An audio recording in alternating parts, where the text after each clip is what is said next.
OBC समाज आज अगर बार बार कह रहा है कि हमारा अधिकार हमें क्यों नहीं मिल रहा, तो इस पे चुप क्यों है ये सरकार? क्यों नहीं बताना चाहती कि कितने अति पिछड़े वर्ग से लोग हमारे देश में है? क्यों नहीं 50% का कैप हटाना चाहती? हाँ, आप देख लीजिए इनका चाल, चरित्र और चेहरा वही अहंकारी रूप है इनका। भारतीय जनता पार्टी और आरएसएस के नेता का बेटा हत्यारा है, जेल में है मगर हत्यारा है, बेल मिल जाएगी मगर हत्यारा है। राहुल गांधी जी ने आवाज उठाई, उन्होंने पत्र लिखकर मोदी सरकार से गुहार लगाई थी, मांग करी थी कि बेटियों को उनका अधिकार दे दो। 2018 में उन्होंने पत्र लिखा। उन्होंने 2018 में कहा था कि मॉनसून सत्र में इस विधेयक को पास करवाया जाए, इसे विधेयक बनवाया जाए ताकि बेटियों को अधिकार मिले। तो 2019 में ही हमें यह अधिकार मिल जाता। मगर आप जानते हैं ना क्या किया कि जो विधेयक बनते बनते रुक गया था बिल, उस बिल को किसने समर्थन दिया था? भाजपा ने समर्थन दिया था ना राज्यसभा में। कैसे पास हुआ, क्यों पास किया गया, इस पर भी आऊं।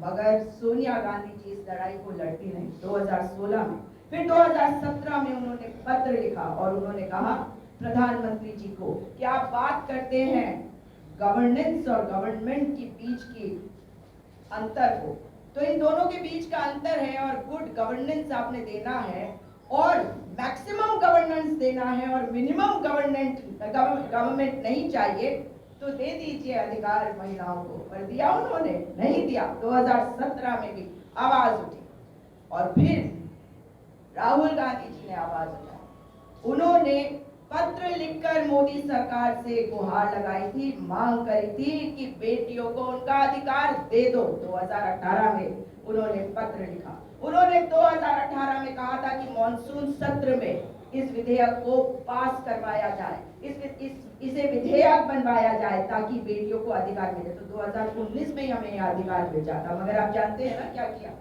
तब भी नहीं किया। 2019 का चुनाव, फिर प्रचंड जी, मगर प्रचंड अहंकार के साथ 2019 से 2023 आते आते क्या हुआ इस सरकार के साथ? सरकार देख रही है कि खड़ा है इंडिया आपके सामने। और जब आपने देखा कि एक स्वर में हर पार्टी, हर व्यक्ति, हर बेटी, हर माता कह रही है दे दो अधिकार, तब इन्होंने सोचा कि अब तो कुछ ना कुछ करना है, तो प्रारूप बदलकर एक नया बिल लेकर आएंगे। और उसमें क्या किया? आर्टिकल 82, आर्टिकल 81, 3, इन दोनों को जोड़ने का क्या मतलब था? मैं आपसे जानना चाहती हूँ पत्रकार बंधुओं कि जो विधेयक बनते बनते रुक गया था बिल, उस बिल को किसने समर्थन दिया था? भाजपा ने समर्थन दिया था ना राज्यसभा में। और भाजपा की उस सरकार से अब ये पूछना जरूरी है कि आपके जो नेता थे, बड़े वाले नेता, यानी कि अटल बिहारी वाजपेयी जी, आडवाणी जी, जो इस बात को मान गए थे कि जो यूपीए सरकार का प्रारूप था इस बिल का, उसे पूर्ण समर्थन दे रहे थे वो, तो उसमें बदलाव की जरूरत क्यों पड़ी? उसे सेंसस के साथ क्यों जोड़ा गया? उसको परिसीमन के साथ क्यों जोड़ा गया? और एक बात मैं आपको साफ कर दूं कि जो ये बिल आया है इसका बहुत सम्मान है, क्योंकि ये हमारी लड़ाई है। महिला है तो मुमकिन है, और इसी कारण से ये बिल पास होके कानून में परिवर्तित हुआ है आज। मगर क्या सचमुच में हमें हमारा अधिकार मिला है? क्योंकि अगर परिसीमन के साथ जोड़ दिया गया है तो इसका मतलब ही है कि जो 2026 के बाद का सेंसस होगा, उसके बाद जो परिसीमन आएगा, यानी कि 2026 का अगर आप देखा जाए तो 2031 की बात हो रही है ना। अब आपने सुना होगा कि क्या कहा जा रहा है, अमित शाह जी का एक बयान आया था, उन्होंने कहा कि नहीं, जैसे ही चुनाव खत्म होंगे तो सेंसस हो जाएगा, यानी कि इस सेंसस के आधार में नहीं, 2031 के सेंसस के आधार पर आप ये कानून लाने जा रहे हैं, इसका इम्प्लीमेंटेशन करने जा रहे हैं। कानून आप ले आए और इम्प्लीमेंटेशन 2031 के सेंसस के बाद, यानी कि 2040 के आसपास तक हमें जाना पड़ेगा। या चलिए मान लिया 1 साल पहले 2039 में ही आप इम्प्लीमेंट कर देंगे, लेकिन महिलाओं को इतना इंतजार करना पड़ेगा। जो अधिकार बाबा साहब भीमराव अम्बेडकर ने हमें दिया था 1950 स्थिति में 1950 में पूर्ण रूप का अधिकार, समान अधिकार, मेरे भाइयों का अधिकार, मेरी बहनों का अधिकार, समान रूप का अधिकार, उसमें आप ये अड़चने क्यों पैदा कर रहे हैं? क्योंकि आप महिलाओं को उनका अधिकार देना ही नहीं चाहते। आप केवल चुनावों में जाके कहना चाहते हैं कि आपने ये अधिकार दिया। और इसमें सबसे बड़ी बात है, जो पिछले वाले बिल का प्रारूप था उसमें एससी और एसटी कोटा के तहत जो क्षैतिज आरक्षण होता है वो उन्हें प्राप्त हुआ था, लेकिन इस बार इन्होंने वो भी नहीं दिया। और ओबीसी महिलाओं को यह अधिकार क्यों नहीं दिया जा रहा है, जब आज सब ओर से मांग उठ रही है कि ओबीसी समाज को आगे लाया जाए। आपने देखा बिहार में जातिगत जनगणना पूरी हो गई, ये माननीय उच्चतम न्यायालय के समक्ष सरकार कह चुकी है, मगर उसमें कितनी अड़चने लाने की कोशिश करी थी भारतीय जनता पार्टी की केंद्र की सरकार ने। और इंडिया के 26 दल ये कह चुके हैं कि हम जातिगत जनगणना का समर्थन भी करते हैं, इसको लाएंगे। 2011-12 में जो जातिगत जनगणना करी गई थी यूपीए की सरकार के समय, उसके आंकड़े क्यों नहीं साझा करती ये सरकार? जितने लोग उतना प्रतिनिधित्व, क्या ये आवश्यक नहीं है? सरकार ये क्यों नहीं कर सकती?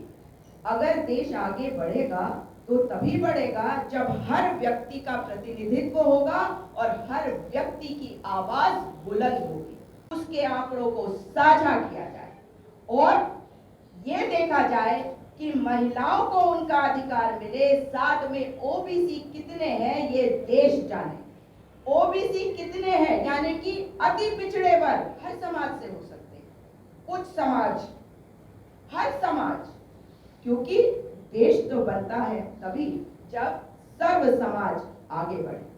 तो आज आप सबके सामने ये बताना आवश्यक है, आपके माध्यम से आज देश की जनता को जानना आवश्यक है कि ये सपना कांग्रेस का है कि महिलाओं को उनका अधिकार मिले।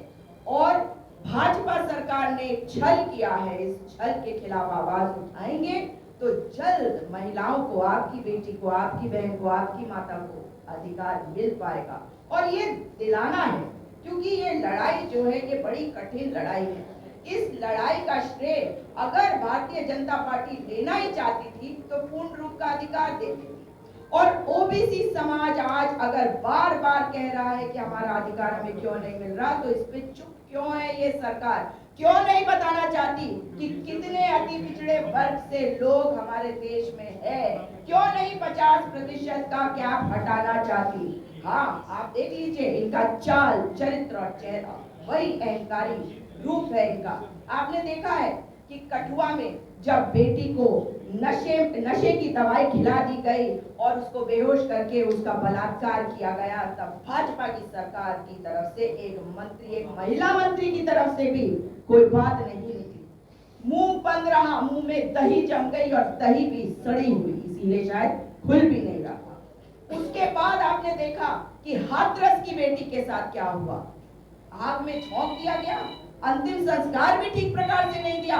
शाहजहांपुर में चिन्मयानंद, इनके नेता, किस प्रकार से एक बेटी का यौन उत्पीड़न करते हैं, आखिर में बेटी पीछे हटती। जिस राज्य से मैं आती हूँ, उत्तराखंड से, अंकिता भंडारी नाम की बेटी हमारी, जिसकी हत्या को 1 वर्ष हो गया है, मगर केस आगे नहीं बढ़ रहा, क्योंकि भारतीय जनता पार्टी और आरएसएस के नेता का बेटा हत्यारा है, जेल में है मगर हत्यारा है, बेल मिल जाएगी मगर हत्यारा है। इसलिए आज उन बेटियों के लिए भी आवाज तभी उठेगी जब आपके माध्यम से ये बात समाज में जाएगी। कुलदीप सिंह सेंगर तो कन्विक्टेड है, उसको सजा कोर्ट ने दी, मगर तब तक भाजपा ने उसको पकड़ के रखा, संभाल के रखा, जब तक कोर्ट से ये साफ नहीं हो गया था कि ये व्यक्ति हत्यारा है और ये प्रूफ इतना सॉलिड है कि उसे बचाया नहीं जा सकता। तो ये अधिकार कब मिलेगा हमें? हम सशक्त कब होंगे?